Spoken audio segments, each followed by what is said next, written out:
Top 10 statements said minutes before disaster.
Just as long as you're not brainwashed.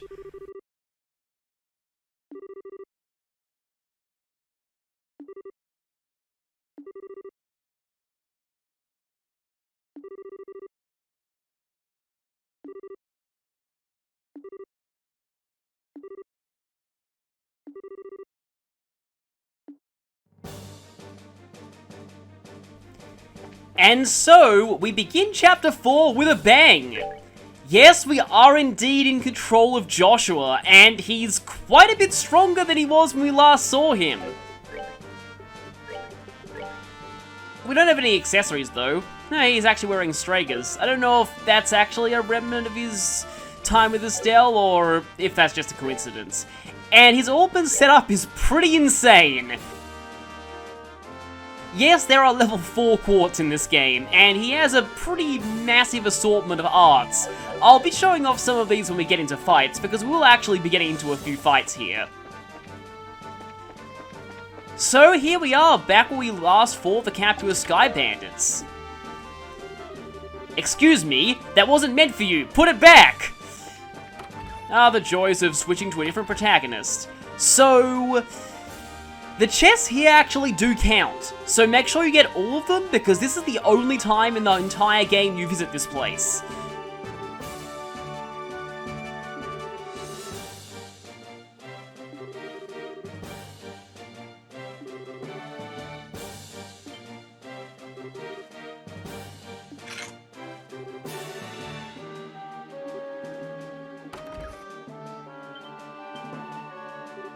Well, there's Joshua's ridiculous perception coming in handy.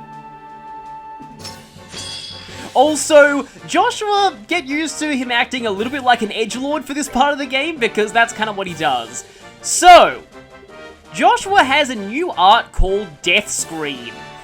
This is a full field hitting attack that has a 20% chance of inflicting instant death, and it is one of the strongest arts in the game on top of that. We'll be seeing Death Scream a lot later on, but for now, enjoy Joshua having it because it's amazing. We also have the 3 capturers, but unfortunately, they're purely guest characters and we can't control them. Now those blind bombs are kind of nice. Let's see. Yes, I can use Death Scream again because Joshua is ridiculously fast.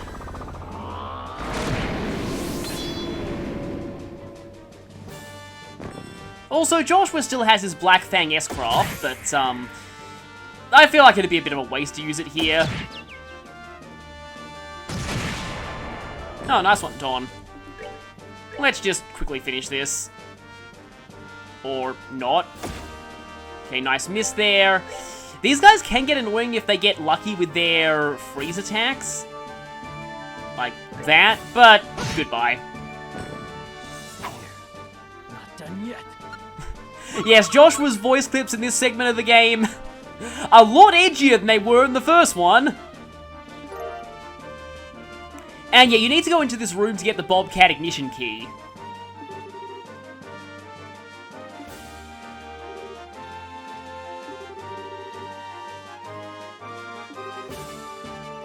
And everyone realizes that Joshua is way stronger than he was when they last fought.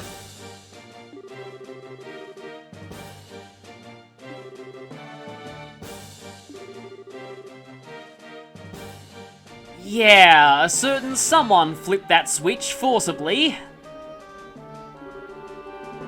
But maybe it was a good thing to leave that switch untouched.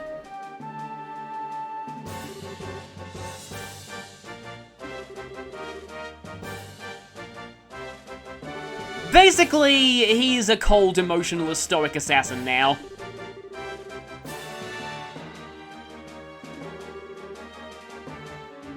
Also a way to explain why his level's a lot higher now and why all of his crafts have upgraded.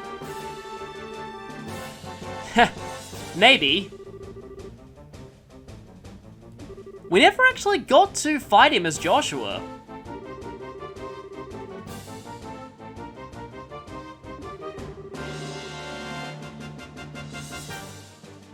Huh, funny you should mention one-on-one fights.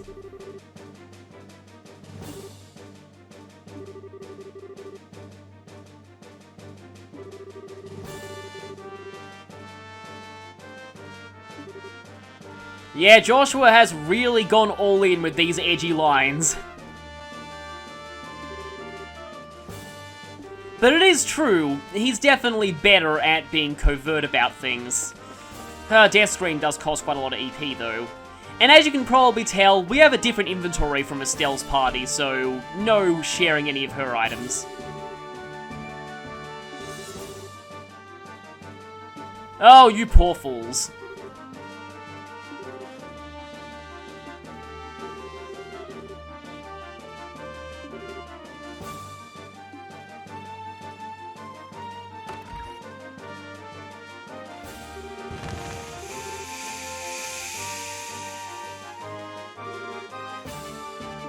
You know, it's kind of satisfying after the Capua Bandits pulled that trick on us back in the first game, to actually have that kind of thing on our side. Now we're the ones using the knockout gas. Yeah, I've heard these kind of things, they're really exclusive to fiction because apparently trying to make one for yourself, it's a very fine line between anesthetizing someone and killing them. So, yeah.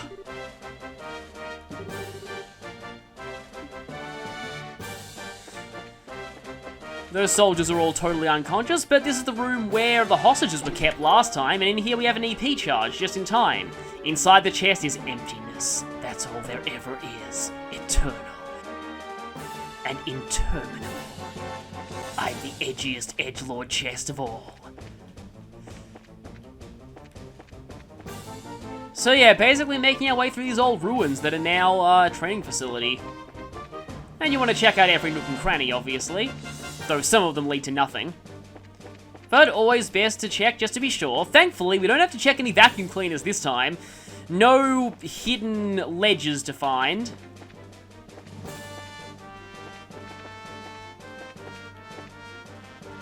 Okay, yeah, nothing in there. But a chest here. Tirabalm. Wow, could you at least ask before opening me? I'm sorry, but edgy assassin protagonists don't ask when they open chests. Curia Balm. This chest's contents have already gone to a better place, your pockets. Not really sure Joshua's pockets qualify as a better place right now. We can also fight these things here, gold rats and elder owls. Actually, I want to show this. So this move is even more insane than Death Scream, although in a lot of circumstances, Death Scream's actually better. But I want to show this anyway. Abyss Fall. This is basically White Gehenna on steroids. It also looks extremely cool. But the animation is kind of ridiculously long.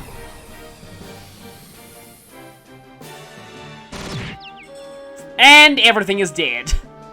So yeah, that's Abyss Fall. That's that then. Let's move out. So that quote is similar to one he said in the first game. Actually, it's exactly the same, except that, well, it's a much darker tone of voice. EP charge. You found a fine layer of dust. And also an EP charge, that's nice too. Okay, now I believe when we head up these stairs... Oh, attack 3, I haven't actually put that in... I can't... Yeah, so objectively speaking, you want to replace information with attack 3, but... I definitely want to see the descriptions of enemies. That's kind of... I can swap that over Evade 4 and still keep Death Scream, so let's go with that. Basically, always keep Death Scream, because Death Scream is ridiculously amazing. It's one that you see a lot in speedruns too, especially because not only is it very strong and has that really good instant death chance, it also has a very fast animation. Oh yeah, you kind of want these things to attack the Sky Bandits and not Joshua. Unfortunately, Don doesn't have any unique dialogue for winning a fight. Josette does though. So I wonder if that implies something. Another EP charge. You obtained the Emperor's new clothes. Not. It kind of reminds me of the hero's new clothes from Wind Waker. I always like that detail in... I guess you can call that a New Game Plus. It's sort of a New Game Plus. Okay, so that room is locked. Just in case, I'm going to go ahead and use an EP charge. You don't need to worry too much about your resources in this place,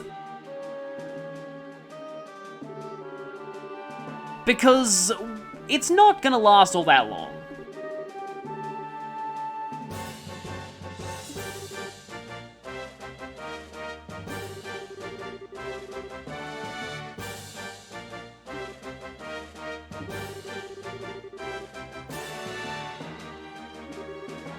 Well, they prepare tricolour rice balls that sell for more than the cost of their ingredients.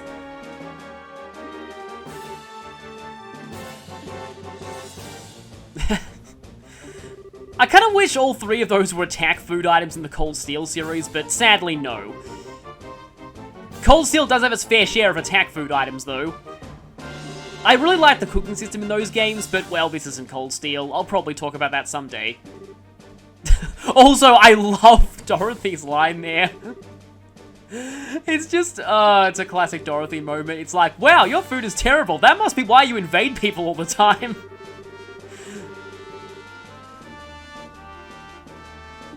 Just that whole absolutely no filter thing.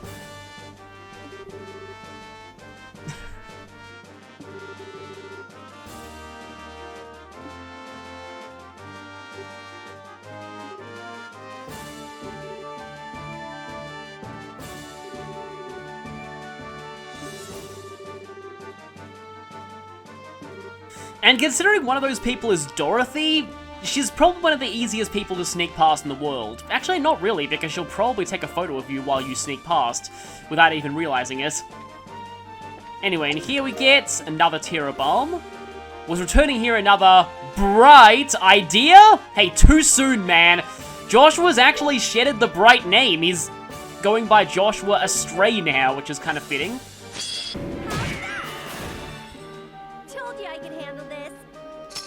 No, Josette, you really can't. I'm so sorry. So, yeah, that's just gonna be kind of a recurring thing at this point. Josette is kind of terrible in combat. Like, really, really terrible. Her main use at this point is just to draw attacks away from Joshua. EP charge. Unable to see the bottom of this ostensibly empty chest, you draw a pebble into it. You don't hear it hit the bottom. Probably best to leave. Unbeknownst to Joshua, Estelle also found a chest like that. They're still connected even now. Tier all balm? Oh man, nothing again? Jeez. Joshua's actually almost up to 200 CP, which is pretty cool. Yeah, True Cloak and Dagger, True Flicker, True Jewel Strike. Evil Eye is not upgraded at all, though. just a lot of people realize that Evil Eye is basically Joshua weaponizing the, like, tune in your Evil Eye thing, which is kind of interesting. Although the actual origins of that technique are a lot darker than that, so, yeah, we will actually find out a bit more about that later on. Exactly where he learned that from. And gone. Done yet. Also, I apologize for those earlier edgelord comments about Joshua, but a lot of Trails fans make jokes about him at this point, because he does have some very edgy dialogue. Also, this chest is empty as my well of creativity after writing all these messages. Nothing in that room. Okay, I think we've reached the end. There are only 2 floors of this place. So, you probably want to, 1, make sure you're fully healed before going up those stairs. And 2, you may want to find some enemies to recharge a little bit of CP. I actually missed this one. So yeah, all the way back at the beginning after we knocked out those guys with the gas, there's a chest with a feather brooch. You got away with running your hands down this random chest once. Don't push your luck. So, I actually missed one more chest. So, at the door where Mueller is eating, go down here, through this branch, and we get another Tirabal. When you gaze long enough into the empty chest, the chest gazes back into you.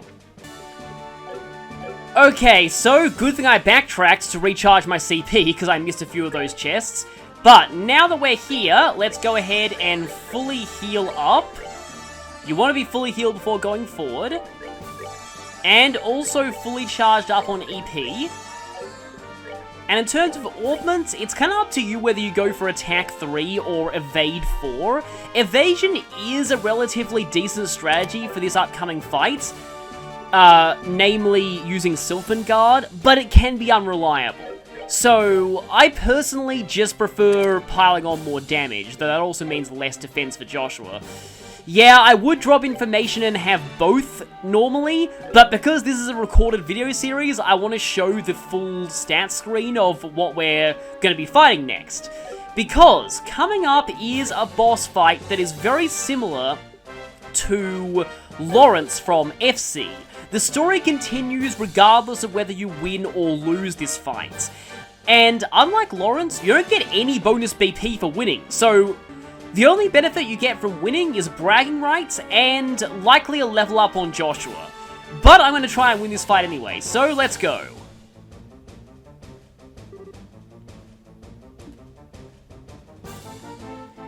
Here we are, the Bobcat. So, we already know how this is going to go. This is set a little bit before Estelle leaves Grand Cell. So, we know how this is all going to end.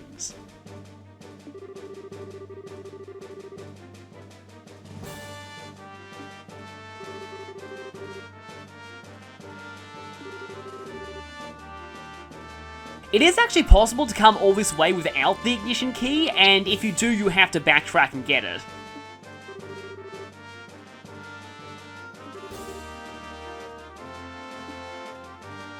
So now is your last chance to save before the optional fight. Because it occurs the moment you examine the airship.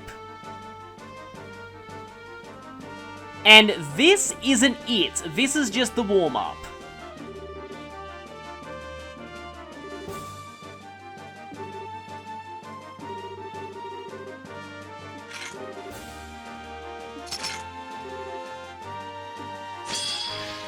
It's actually kind of similar to our first fight in this place back in FC. Also, poor Joshua, he has chain 2, but no one can actually chain with him because these 3 aren't actually party members. Oh, that's not a good way to start this.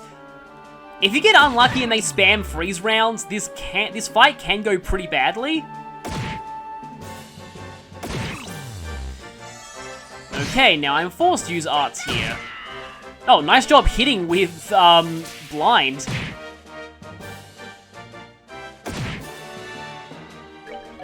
Okay, that's it. I'm unfortunately gonna have to scream. And no instant death procs, unfortunately. That guy almost looked like he was about to shoot the other one. Really doesn't matter if any of the Sky Bandits go down here. I suppose I can Death Scream again. And that feint there is why you want to pick up the Feather Brooch earlier. Okay, there goes 2 of them. I'm gonna have to heal up my EP before the next fight. And the Sky Bandits are all completely out of action. Let's just quickly take out, let's go for you.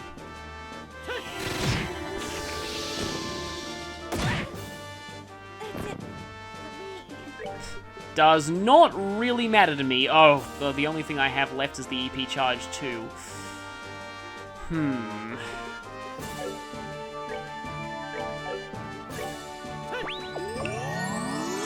I'm gonna try and see if I can go into the next fight with this much EP. It may not work, but we'll see.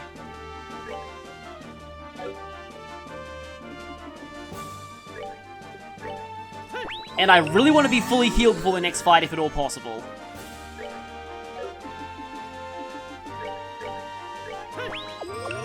So please attack Dawn. Thank you. Now I can just finish you quickly.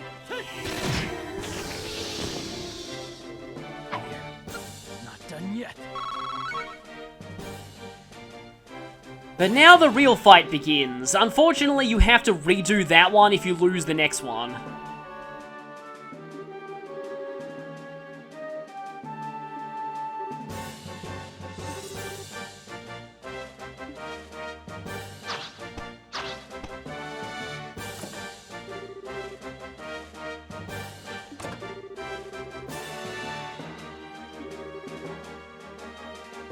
Oh yeah, your backup is going to be really useful.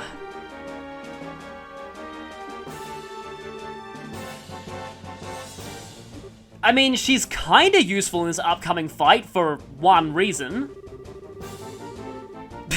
Also, this is a great line. It's actually kind of funny. I can picture Estelle saying something like that too, so in some ways they're not so different.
Yes, our first time seeing Mueller fight.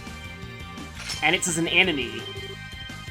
No, this won't be. This one's actually pretty tough, even on the lower difficulties. It's time to face Major Vander. So, first thing you want to do in this fight, you need to clock down him immediately. Make that a priority, and whenever you see it wear off, you put it back on. So, Josette, I mentioned that she has one use in this fight, and that's being a meat shield. Hopefully, he gets distracted by her and goes for her. Like that. She won't actually last particularly long, as you can see there, but at least she absorbs a few hits for Joshua. So, speaking of Joshua, now that he's been hit with Clock Down, you want to use Clock Up on Joshua. The way this fight works out, you do tend to get a lot of turns. From here on, we kind of want to spam Jewel Strike. He does have a lot of health, though. Oh, great, that's an AoE attack. So, Josette didn't even absorb that hit for me. And you also have Terra at your disposal whenever you need it. Let's see. Yeah, I'm still speed upped. I'm gonna go for Dual Strike again. Dual Strike does do a lot if you manage to get a critical turn, though. But you need to always know when to fight, know when to back off. That's basically how this works. He's still speed down. I'm tempted to do that, but I'm also tempted to heal because you really don't want to get too cocky here. You do get plenty of turns, so using some turns healing or using items is not going to be that big of an issue. Also, save your S-Craft for later in the fight. You don't want to use it immediately. That's why you want to be healed at all times.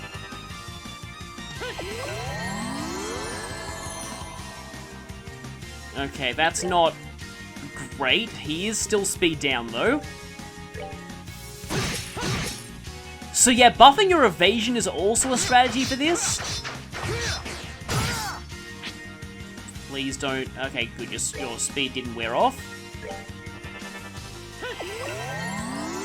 Kind of made back a bit of my investment there. Okay, you have a crit turn, so... I can't do that. Basically, whatever you do, never, ever, ever let him get a crit turn. But I'd rather use low-cost arts just because... Oh, crap, he's got a 50% strength turn. That's even worse, potentially.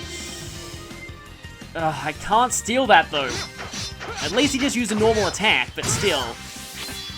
Oh, that's extremely painful. And he's lost his speed debuff. I really, really need to heal. Maybe I should actually go for my Tier All Balm. And now, clock down again. Definitely clock down again. Oh crap, he's getting a 10% heal. This is a bit of a battle of attrition, and it is sort of all about turn bonuses.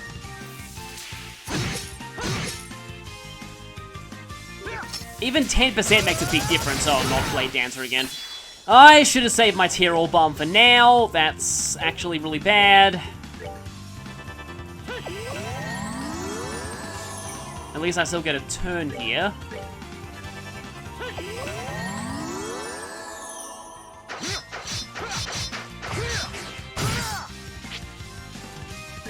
Okay, I can probably safely use this on myself.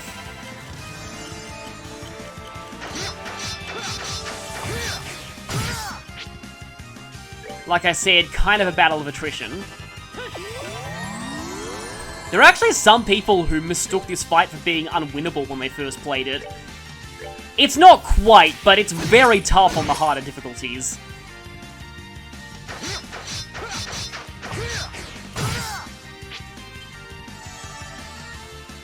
Okay, can I afford to continue? I think I'll keep doing this.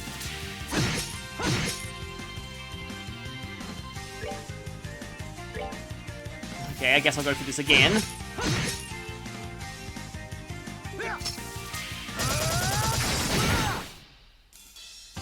Yeah, Blade Dancer is always annoying.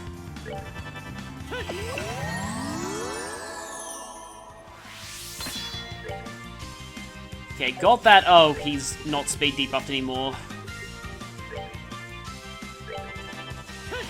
That might have been a bad idea. Okay, just normal attacking.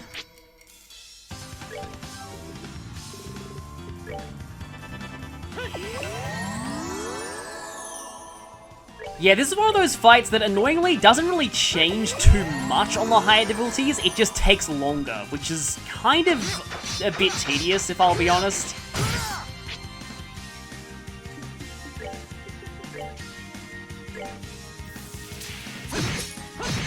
Okay, he has another 10% strength turn coming up. Can I swipe? Yes, I can swipe that with Soul Blur, which I'd rather use than anything more costly.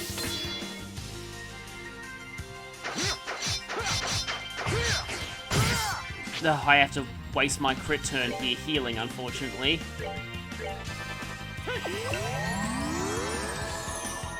And now I have to do this.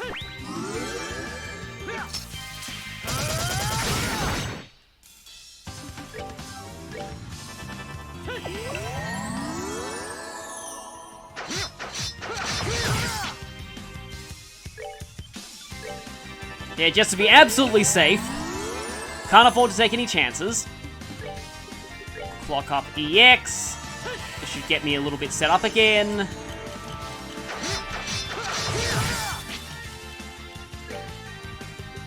Clock down. You keep, this, Okay, I do get another turn. I just really want this crit. Okay, how low is he? 5,000.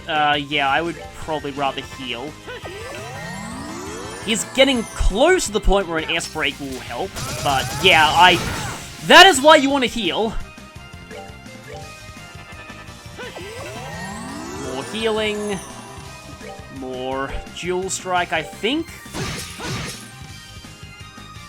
Very close. I don't have a particularly good estimate of how much Joshua's S-Craft will do at this point, so I'm not going to go for it just yet. I doubt it will do 4,000.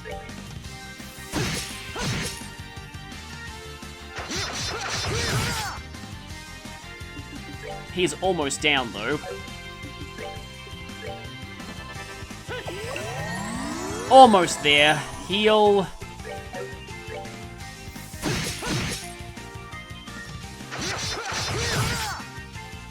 Now, Mueller does have an S-Craft, but I'm not sure if he can even use it in this fight. Yeah, just to be absolutely certain, I'm pretty sure Joshua's S-Craft will do enough to finish this. Yeah, here we go. Let's do it. This will definitely finish him off. You actually can change Joshua's S-Craft to Black Fang if you want, but I think True Sever does more damage to a single target. That's that. Let's move out. And with that, we get a bunch of experience and level up for Joshua. That's really the only reward. So yeah, a fight that's not too bad if you pace yourself and don't get too cocky. Basically, always make sure you're above 4,000 HP at all times, because otherwise, Blade Dancer can just finish you off that way.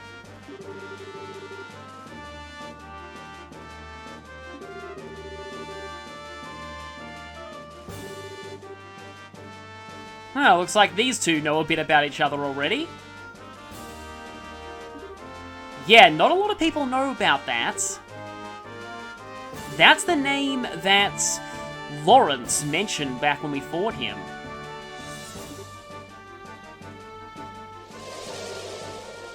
Oh no, he's unleashing the ultimate edge aura.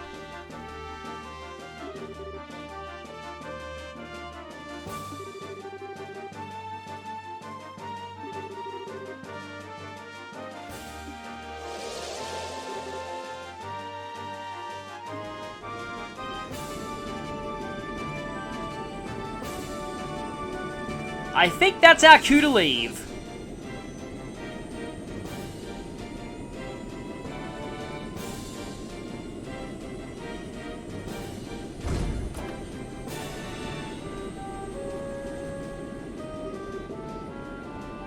Let's get out of here right now. And Joshua can just instantly turn off the ultimate edge aura. That's one of his powers.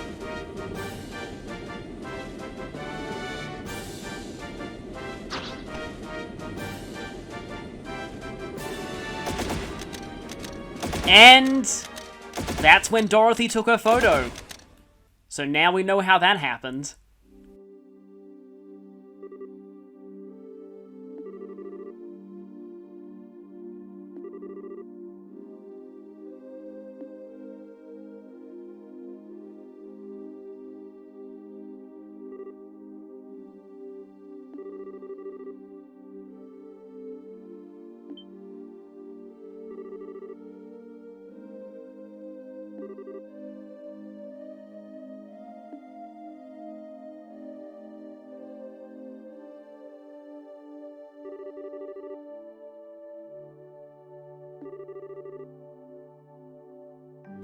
Yeah, if Joshua really wasn't holding back, he easily could have killed Mueller there, considering what he did in the past as an enforcer. Well, that's mysterious. A bit of a teaser of things to come.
Of course, Estelle always has her priorities sorted.